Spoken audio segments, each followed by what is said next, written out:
Have you ever experienced that moment when you suddenly realized that your heart was far calmer and closer to God than it used to be? It's not rebellious, it's not angry, it's just quiet, like something cooled down when you were not exactly looking at it. Only a few people ever talk about that experience. Prayers they've memorized, verses they can recite.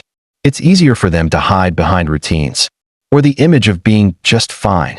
But deep within, a small voice is whispering that something is missing. It's not something they can easily explain. It's something real, something alive, something that used to be intense and powerful. Today, we're going to walk into that place that's hard to speak about, where faith seems familiar but not powerful enough, where we say the right words and yet our hearts feel far away. We aren't here to judge or criticize. We are here to learn, understand, and truly hear what God has been trying to say all along.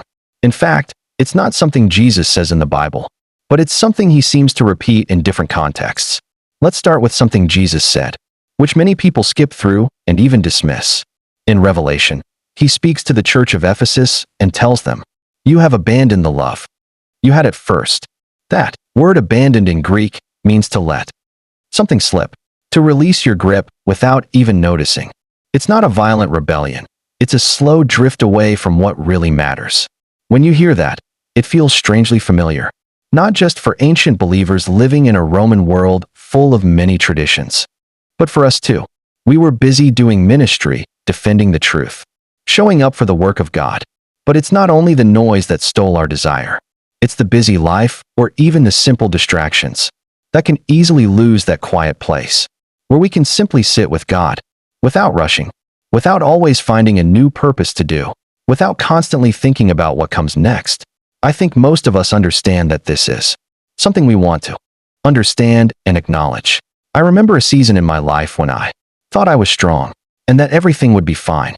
I prayed, I worshiped, I did my role.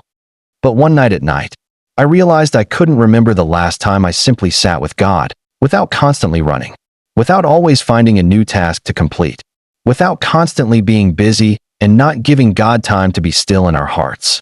It wasn't a sin that stolen my hunger. It was a kind of busy life that created that ruthless noise that was stealing love. Maybe you, or a loved one, feel this too, right now. When Jesus speaks to the church of Ephesus, he's not shaming them, but inviting them to come back.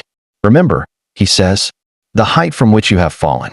That word in Greek means mnemoneuo, which means to call back to the heart, to awaken the memories of where love first burned. It's not about finding perfection, but simply remembering who we were once.